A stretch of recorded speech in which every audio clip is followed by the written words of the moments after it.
Enquanto nós adorávamos, eu senti uma forte luta.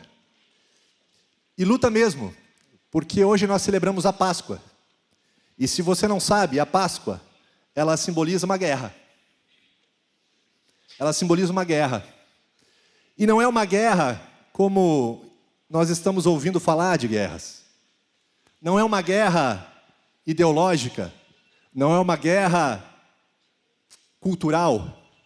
É uma guerra espiritual. E todos nós estamos envolvidos nessa guerra. Cristo deu a vida em favor de todos nós. E eu quero te dizer, se você está aqui, talvez pela primeira vez, a tua vida é preciosa para Deus. A guerra que Ele tem lutado e vencido é para comprar a tua vida. Há uma guerra para quem vai ficar com a tua vida. Já pensou sobre isso? Já pensou a importância disso? Nós estamos ouvindo tanto falar sobre guerras. A Bíblia fala sobre isso. Que nos últimos tempos viriam guerras e rumores de guerra. E cada vez a gente ouve mais a respeito disso. A Europa se prepara para a qualquer instante se estourar a Terceira Guerra Mundial. Há uma guerra. Mas há uma guerra espiritual acontecendo neste exato momento. Neste exato momento há uma guerra pela tua vida. A palavra de Deus nos fala de algo que o inimigo quer roubar de nós, além da nossa vida. Coisas que nós recebemos pelo preço que Jesus pagou na cruz. Ele nos deu algo. E o inimigo quer roubar de nós. Isso está escrito lá em Colossenses, e eu quero te convidar a abrir sua Bíblia ou seu aplicativo. Em Colossenses capítulo 1.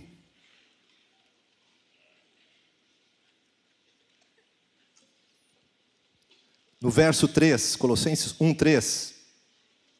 O apóstolo Paulo, ele escreve uma carta à igreja que estava em Colossos. E ele fala o seguinte: damos graças, sempre graças a Deus, Pai de nosso Senhor Jesus Cristo, quando oramos por vocês, desde que ouvimos da fé que vocês têm em Cristo Jesus e do amor que vocês têm por todos os santos, por causa da esperança que está guardada para vocês nos céus. Desta esperança vocês ouviram falar anteriormente por meio da palavra da verdade, do evangelho que lhes foi dado. Aí no verso 26, Paulo ele diz o seguinte: o mistério que esteve escondido durante séculos e gerações, mas que agora foi manifestado aos seus santos. A estes Deus quis dar a conhecer a riqueza da glória deste mistério entre os gentios, que é Cristo em vocês, a esperança da glória. Paulo ele se refere a 3 virtudes dadas a essa igreja. Ele fala sobre a fé, ele fala sobre a esperança e ele fala sobre o amor. 3 coisas que foram dadas, e essas 3 virtudes, elas se autoalimentam. Muitas vezes nós confundimos fé e esperança. Muitos acham que é a mesma coisa. Ah, eu tenho fé, ou eu tenho esperança. Para ficar de uma forma fácil de entender, fé, quando a Bíblia fala de fé, é a respeito daquilo que nós já recebemos em Cristo. São todas as promessas já cumpridas através de Cristo Jesus. Quando nós cremos nisso, nós cremos nessas promessas pela fé. Ou seja, a obra da Páscoa, a obra do sacrifício de Jesus por nossos pecados, é algo já consumado, é algo que já foi realizado e que nós aceitamos pela fé. E aí Isaías ele vai escrever e ele vai dizer que o castigo que nos traz a paz estava sobre ele, e pelas suas pisaduras nós fomos curados. Ou seja, o sacrifício de Jesus ele já traz isso. Então a fé é esse firme fundamento que nós nos apoiamos naquilo que Jesus já fez. Quando se fala em esperança, se fala a respeito de promessas futuras, daquilo que vai vir ainda, daquilo que vai acontecer. Ou seja, a volta de Cristo é uma firme esperança. Jesus vai vir, Jesus vai retornar. Essas 3 virtudes são extremamente importantes na nossa caminhada com Deus. Se você se considera um cristão, essas 3 virtudes devem estar presentes na tua vida com Deus. Mas sabe o quê? Essas 3 virtudes, elas são extremamente importantes e preciosas, possuem um valor incomparável, e o inimigo sabe disso. Aquele que quer nos destruir, aquele que quer destruir o projeto de Deus na nossa vida, ele sabe a importância que tem a fé, a esperança e o amor. E ele vai fazer de tudo para tirar isso de você. Ele vai fazer de tudo para roubar isso da nossa vida. Mas qual é a forma que o inimigo usa para fazer isso? O que o inimigo pode fazer para tirar de nós essas coisas? Sabe, tudo que tem valor, as pessoas falsificam. Tudo que tem algum valor é falsificado. Agora está muito na moda as bolsas da China, que são de grife, e que está vindo à tona agora, o que todo mundo mais ou menos já sabia, que custa valor irrisório, e que eles estão, distribuindo e agora vendendo. Mas há muitas coisas na nossa vida que nós damos um valor e que às vezes não é bem isso. Pensa o seguinte: se tudo que possui um valor é falsificado hoje, imagina que você entrou num mercado. Há um mercado aqui, as mulheres, os homens que gostam de ir no mercado, aquela delícia, véspera de feriado, uma maravilha, batendo um carrinho no outro. E aí você entra no mercado e você vai pegar uma linguiça calabresa. E aí você vai lá e você pega e diz assim, tipo calabresa. Aí você pega porque você achou o valor bom. Aí você quer um docinho. Aí você vai procurar um docinho. E aí você vai na prateleira dos chocolates. E aí tem sabor chocolate. Nem o chocolate mais é chocolate. É sabor chocolate. Aí você vai para o sorvete. E o sorvete não é mais sorvete. É uma gordura hidrogenada que botaram lá. Mas você, por ser um valor melhor, você não se importa.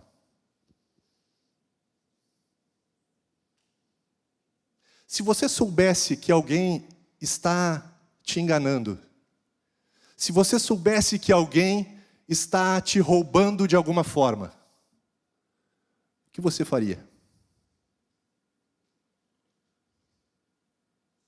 Talvez você não ia gostar.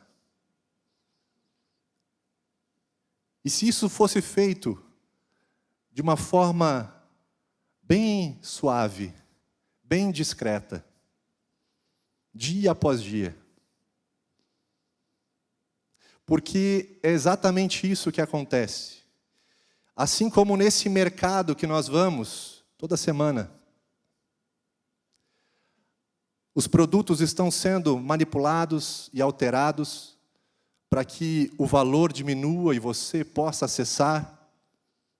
Existe um outro mercado, vamos chamar esse mercado de mercado espiritual, em que há aqui muitas virtudes nesse mercado. E vamos chamar uma dessas virtudes de fé. E essa virtude, para ela ser mais acessível, ela foi diluída em outras coisas, para que o valor dela seja mais barato. E você possa dizer assim: eu tenho fé. Eu tenho fé. E nesse mercado, existe também outra virtude chamada esperança. E essa, da mesma forma, ela foi diluída em alguma coisa, para que você possa acessar essa virtude de uma forma sem um valor alto. E aí você pega um pouco dessa esperança. Mas ela não é a original. Ela não é aquela que nós recebemos do céu. Ela é um tipo de esperança. Sabe, ela tem valor. E tudo que tem valor é falsificado. Pode ser falsificado. A esperança tem valor. Porque ela trata de algo que Deus falou conosco. De promessas que Deus fez para a nossa vida. A respeito da sua volta. A respeito do nosso encontro com Ele. Então, quando essa esperança, ela é diluída, a gente começa a questionar um pouco essa esperança. E aí surgem metamorfoses de esperança, que são tipo esperança. E aí muitos chamam assim de pensamento positivo, ou tomara que dê certo. O problema disso é que nós vamos vivendo com esse tipo de esperança, ou tipo de fé, que não se mantém a longo prazo. E nós vamos acostumando a levar a nossa vida com essa diluição das virtudes que Deus nos deu. E aí, quando nós enfrentamos uma dificuldade, quando nós enfrentamos um desafio na nossa jornada, nós começamos a questionar. Nós começamos a duvidar de algumas coisas. Nós começamos a ser impactados pela circunstância ou pelo ambiente em que estamos inseridos.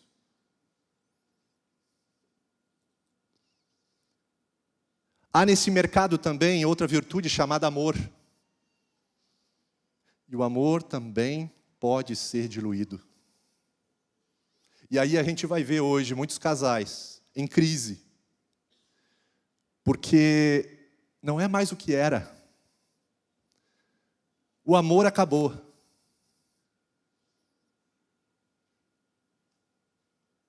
Talvez o amor que acabe seja o amor diluído. Porque o amor que nos é dado do céu, ele não acaba. Porque ele é uma pessoa. Ele é o próprio Deus. O problema é que nós diluímos o amor, e aí o amor se torna algo que é uma troca. E quando nós não recebemos de volta aquilo que nós damos, aí nós achamos ruim. E aí a gente diz, acabou o amor. Quando que a palavra de Deus diz que o amor, o princípio do amor é o dar. Porque diz que Deus amou o mundo de tal maneira que deu o seu Filho. E agora nós estamos vivendo um amor diluído. Em que nós vamos vivendo os nossos relacionamentos. E quando é vantajoso, top. Quando não é, acabou o amor. Vamos cada um para um lado, cada um toma as suas coisas e vamos seguir a vida. Há uma guerra para roubar as coisas preciosas que Deus nos deu. Há uma guerra hoje, agora mesmo acontecendo, para roubar uma palavra que Deus está lançando sobre a tua vida. Há uma guerra para tirar isso do teu coração. Para que você diga assim, não é bem assim. Eu tenho fé, Eu tenho fé. Sabe, essa história de crise que nós estamos enfrentando hoje, na sociedade em geral, nós temos crise moral, nós temos crise emocional, nós temos crise em todas as áreas. Se eu perguntar hoje, quem tem esperança na política? Quem tem esperança na justiça? Quem tem esperança na religião? Há uma crise em todas essas áreas. A crise, ela vai se instalando aos poucos e às vezes a gente vai permitindo que ela entre na nossa vida. Por isso que eu digo que, como cristãos, nós estamos vivendo este mercado espiritual e estamos permitindo que essas diluições entrem no nosso carrinho. Mas esse não é, de fato, aquilo que Deus nos deu. Não é a virtude que Deus nos deu.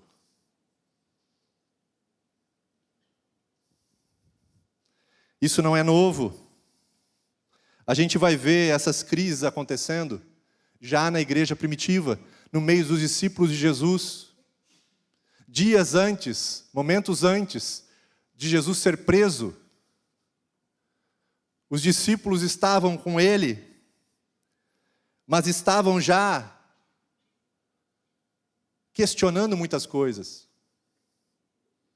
Quando Jesus já fazia menção de ir para a cruz, o Pedrão, que um pouco antes tinha tido aquela revelação do Pai a respeito de quem era Cristo, tu és o Cristo, o Filho do Deus vivo. Mas logo depois, Pedro recrimina Jesus dizendo, não vai para a cruz não, Jesus. Esse não é teu lugar. Porque a esperança dos discípulos era, o Messias, ele vai nos libertar do poder de Roma. O Messias, ele vai nos libertar da opressão que nós vivemos deste império. Essa era a mentalidade daqueles homens, achando que Jesus, ele iria vir e ia libertar eles com um braço forte, com guerra. E quando isso não acontece, eles se decepcionam. Aqueles homens que andaram com Jesus, aqueles homens que estavam próximos do Mestre, eles foram deixando que outra visão, outro entendimento, tomasse a fé deles. Na sexta-feira da paixão, o amor falhou. Todos eles falharam na sexta-feira. No sábado, a fé falhou. A fé que eles tinham, mas que já estava diluída, falhou.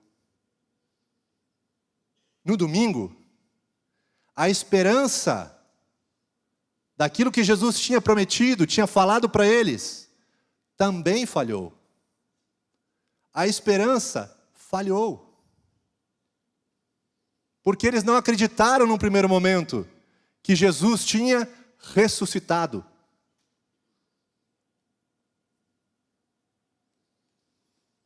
Há uma guerra hoje acontecendo para roubar de nós as virtudes que Deus nos deu como princípio. Mas a gente pode se perguntar o seguinte, beleza, existe a fé, a esperança e o amor, e são muito caros. São muito caros. Tem um preço a ser pago. Eu acho que eu não tenho dinheiro para pagar. Eu acho que eu não posso pagar isso. É muito alto. E aí entra Jesus. Jesus é como aquele irmão mais velho, que ele paga a conta. Não sei se irmão mais velho paga a conta. Agora, depois que eu falei, eu pensei, acho que o meu irmão não pagou a conta. Mas Jesus pagou a conta. Jesus pagou a conta. E Ele já nos deu a fé, a esperança e o amor. é nosso. A gente tem diluído isso aos poucos. A gente tem permitido que isso seja diluído na nossa vida aos poucos. Agora está muito na moda pesquisar no ChatGPT. Se você pesquisar lá, estratégias do diabo para destruir a igreja, ele vai te responder. E ele vai te responder nada novo, ele vai te responder aquilo que nós já sabemos. Que o maior perigo hoje são as meias-verdades. Ele vai usar meias-verdades para enfraquecer ou diluir aquilo que Deus nos deu. Ele fez isso com Jesus no deserto. Ele usou a palavra para que Jesus se recusasse a cumprir o propósito da sua vida. O diabo usou a própria palavra de Deus contra ele. Ele vai usar circunstâncias. Quer ver uma análise de como está a tua fé, de como está a tua esperança, de como está o teu amor? Analise como você tem vivido. Analise como você tem tomado decisões. E o que tem influenciado a tua jornada. Porque aos poucos nós vamos verificando que a nossa fé ela vai enfraquecendo. Porque quando o apóstolo ele fala dessas três virtudes, uma alimenta a outra. Então a fé ela alimenta a esperança alimenta o amor, e o amor alimenta a fé. Uma alimenta a outra. E se nós deixarmos as circunstâncias, as dificuldades, os problemas irem diluindo isso, aos poucos nós estamos nos afastando de Deus. Aos poucos nós estamos angustiados. Aos poucos nós estamos oprimidos. Aos poucos nós estamos até negando a própria fé. Não pense que isso é impossível, porque os discípulos disseram: eu não o conheço. Eu não o conheço. Sabe quando que isso muda? Sabe quando que esta realidade muda?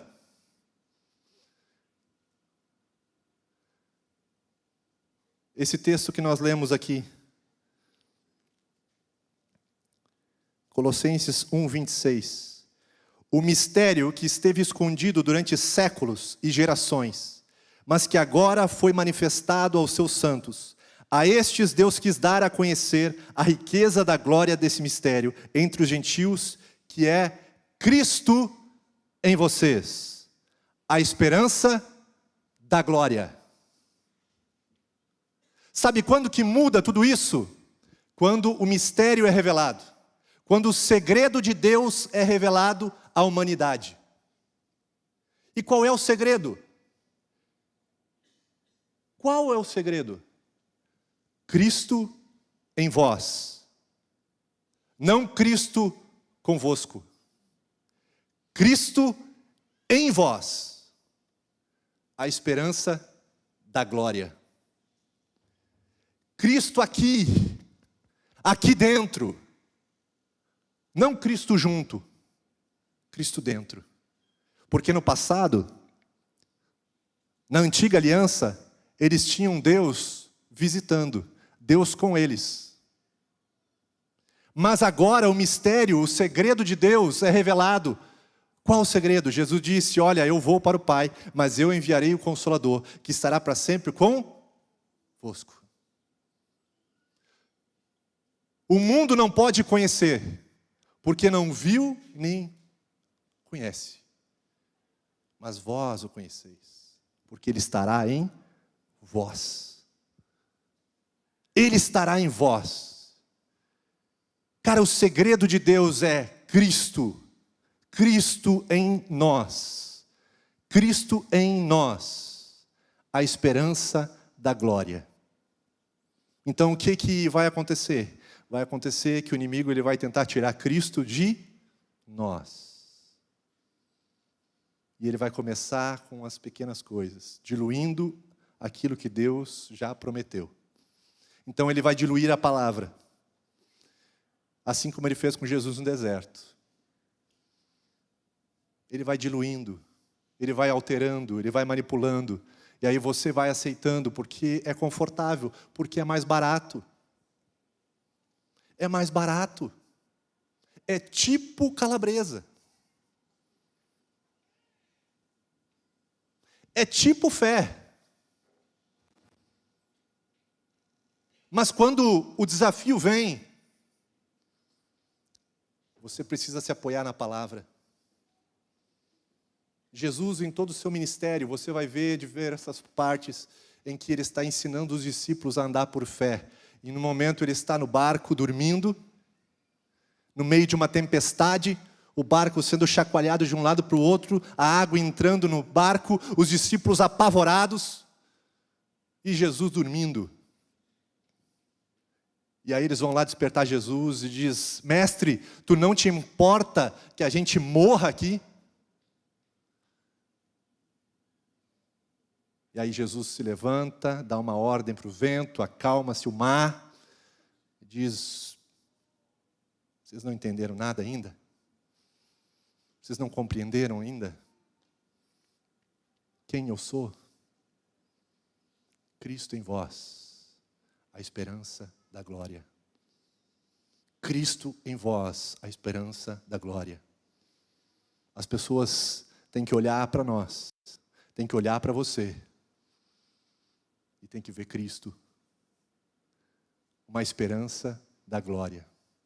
Sabe essa glória, essa palavra glória que está aqui, que Paulo se refere, é a mesma palavra que está no Antigo Testamento, quando se refere à presença de Deus no tabernáculo. A glória de Deus, cabote, a glória, a majestade, o poder de Deus. Cristo em vós, você é o tabernáculo de Deus agora. Uau! Você é o tabernáculo, você carrega a presença de Deus. A ressurreição de Cristo, que nós celebramos hoje, é Cristo em vós, a esperança da glória. Que tremendo isso. Mais tremendo seria se nós vivêssemos esta realidade, com essa esperança não diluída, de que Deus está conosco.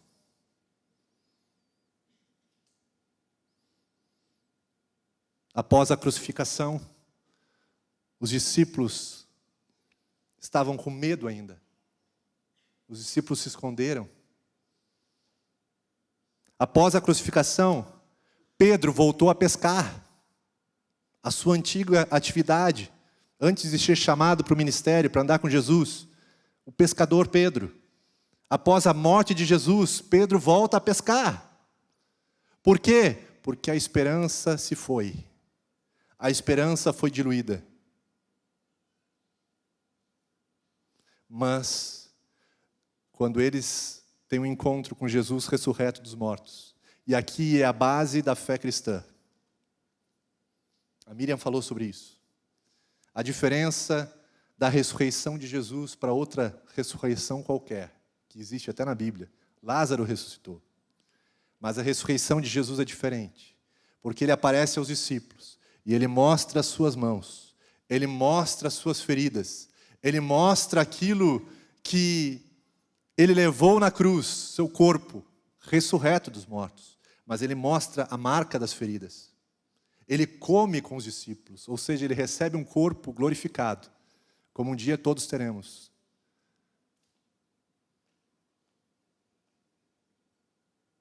Ele se relaciona, ele tem intimidade. E esse é o propósito de um Deus criador dos céus, da terra, do universo, um Deus tão grande, querer se relacionar conosco. Se você for analisar, em diversas religiões, todas as religiões do mundo, não existe nada que se compare ao Deus revelado na Bíblia. Nada. Porque em nenhuma religião fala de um Deus criador, de um Deus todo-poderoso, que toma a forma humana, que se humilha por livre e espontânea vontade e morre numa cruz, a morte mais humilhante e mais terrível. Nenhum outro Deus referido na história humana é como Deus revelado nas Escrituras. Esse Deus, ao terceiro dia, Ele ressuscita. E Ele traz a esperança agora de uma nova vida com Deus. E aí João, ele vai falar o seguinte: naquele dia vocês saberão que eu estou em meu Pai e vocês em mim e eu em vocês. Isso muda completamente toda a história. O fato de Deus estar em nós agora. Porque os discípulos, após obedecerem aquilo que Jesus tinha falado e aguardarem o derramar do Espírito Santo, eles foram cheios dessa presença de Deus agora dentro deles. E aqueles homens que antes tinham medo, aqueles homens que antes estavam escondidos, com medo da morte, da prisão e de tantas coisas, agora eles vão anunciar as boas novas do reino, no meio da multidão, no meio da cidade, sem medo nenhum. O que fez esses homens mudarem radicalmente a sua posição? Cristo em vós, a esperança da glória. O que faz você mudar a sua mentalidade a respeito do plano de Deus com a tua vida? Cristo em vós, a esperança da glória. O que faz você mudar a tua perspectiva a respeito do teu relacionamento, do teu casamento? Cristo em vós, a esperança da glória. O que faz você mudar a perspectiva a respeito de um vício que você não consegue largar? Cristo em vós, a esperança da glória. O que faz você vencer um trauma, uma traição? Cristo em vós, a esperança da glória. Eu quero te convidar a ficar de pé.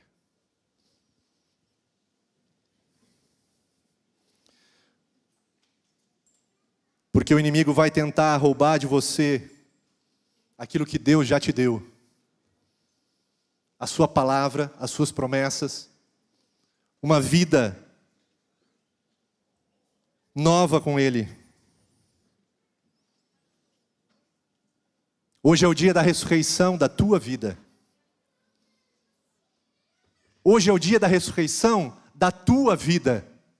Porque lembra, Cristo em vós, esperança da glória. Nós celebramos a Páscoa do Senhor hoje. Mas nós celebramos a ressurreição que Ele nos deu. Feche os teus olhos.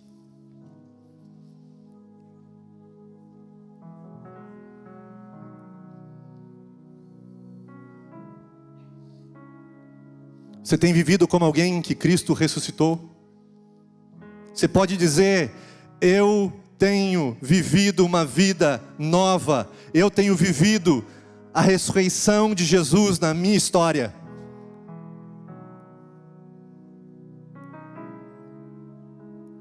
Nessa noite, Deus te dá uma oportunidade, mais uma, de você receber os presentes que Ele tem te entregue. É uma escolha pessoal, de você não diluir a fé, de você não diluir a esperança, de você não diluir o amor, buscando só os seus próprios interesses.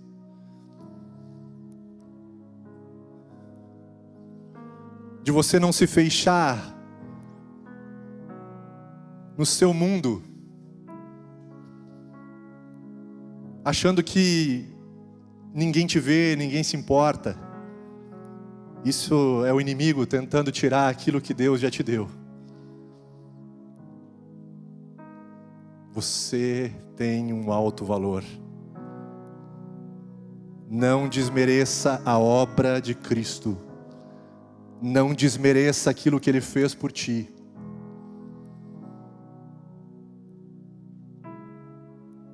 Não entre num estado de autocomiseração, de achar que você não importa, que você não tem valor, que ninguém te vê. Aleluia, o Espírito Santo ministra nessa noite ressurreição e vida. Ressurreição, poder de ressurreição, que vem através do Espírito Santo. Aí no seu lugar, se você sente que não tem vivido essa ressurreição, levante sua mão. Eu quero orar pela tua vida. Aleluia, aleluia, aleluia. Deus te ama. Saiba disso, Deus te ama. Você que levantou sua mão, eu vou te pedir, sai do seu lugar, vem aqui à frente. Nós queremos orar. Nós queremos orar. Porque afinal de contas é Páscoa. É celebração de vida. É celebração da ressurreição. Cristo não está morto. Cristo está em vós. E Ele é a esperança da glória. Ele é a esperança da glória. Aleluia. Aleluia. Deus te ama. Não deixe que o inimigo roube do teu coração a palavra que Ele tem te dado. Talvez você já tenha ouvido palavras semelhantes. Ei, talvez você seja crente antigo. E o diabo está diluindo a palavra no teu coração. Mas lembra, fé é dom de Deus. E fé é alimentada pela confiança, pelo amor na palavra.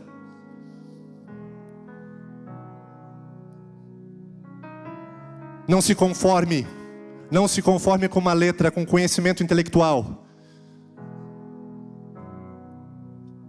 Deus, Ele vem e Ele move céus e terra. O amor dele é tão poderoso que ressuscitou Cristo dos mortos. O amor de Deus é poderoso nessa noite para ressuscitar a tua vida.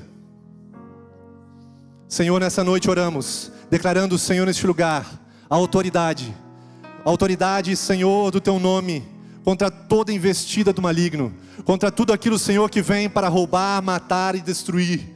Declaramos, Senhor, nesta noite, poder para libertar cativos. Declaramos nessa noite, Senhor, poder para restaurar, Senhor, vidas. Declaramos nessa noite, Senhor, a cura. Declaramos, Senhor, o milagre. Declaramos, Senhor, a renovação. Declaramos salvação neste lugar.